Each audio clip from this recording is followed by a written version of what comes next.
Sir, आज जो है आपने सुनवाई की तारीख तय की थी, क्या निर्णय लिया है सर आपने?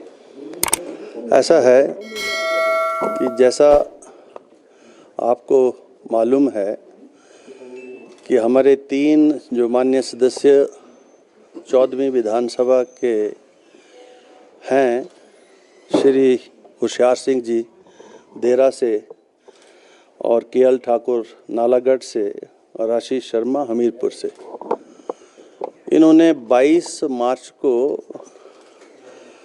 विधानसभा की सदस्यता से जो है वो रिज़ाइन किया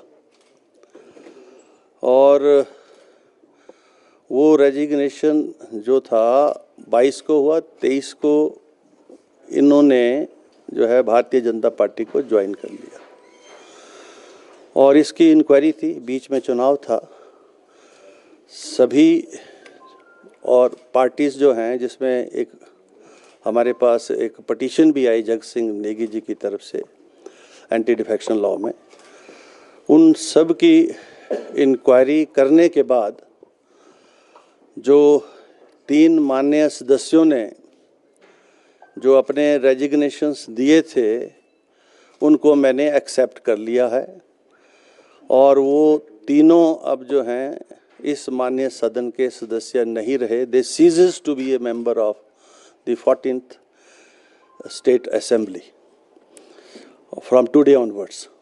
तो वो नोटिफाई हो जाएगा अभी और गजट में भी चला जाएगा। तो ये ऑर्डर मैंने अनाउंस कर दिया। क्या सर, दल बदल कानून के तहत कार्रवाई की है या केवल स्वीकार की गई? दोनों के ही निष्कर्ष सेम है।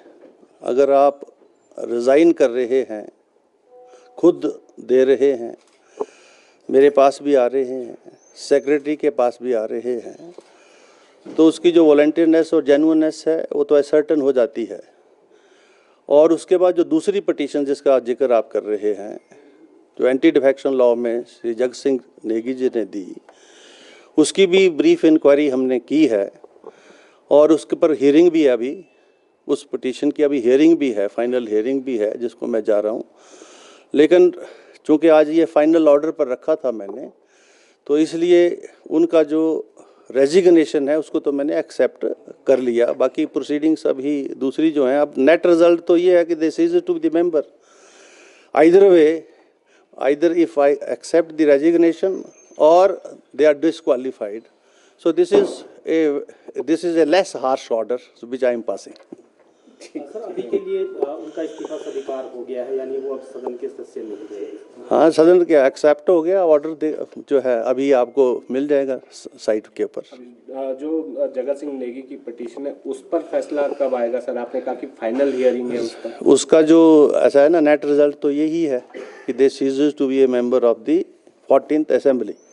इस 14वीं असेंबली के वो सदस्य नहीं रहे, उनका चाहे आप रेजिग्नेशन एक्सेप्ट कर लो, चाहे उनको डिस्क्वालीफाई कर दो। तो मैंने एक हार्श ऑर्डर नहीं पास किया है, बड़ा जो है लेस हार्श ऑर्डर पास किया। ये तो अब उसकी जो दूसरी पटिशन है वो इनफ्रक्चुअस हो जाती है और जो इससे पेंडिंग मैटर जहाँ कहीं भी होंगे इस रिलेटेड इश्यूज से, वो सारे इनफ्रक्चुअस हो जाएंगे। सर, इतनी देरी क्यों? फिर ये तो आप पहले ही आपने कहा कि इतनी देरी इसलिए क्योंकि बीच में आपको पता चुनाव भी था और सभी को बुलाया भी गया, सुना भी गया, और बजाय इसके कि जो है वो मामला यहीं रहता, आपको पता है हाई कोर्ट में भी गया मामला, और हाई कोर्ट से भी जो आदेश अभी तक हुए हैं, जो चीफ जस्टिस साहब का जो ऑर्डर है कि स्पीकर के डोमेन के अंदर हम दखल नहीं दे सकते। अभी वो 3rd जज को रेफर हुआ है, वहाँ फाइनली आर्गू हुआ है, पर उसका कोई मेरे पर कोई उसका वो नहीं है, कोई स्टे नहीं है कि आप प्रोसीडिंग नहीं कर सकते, अपना फैसला नहीं ले सकते।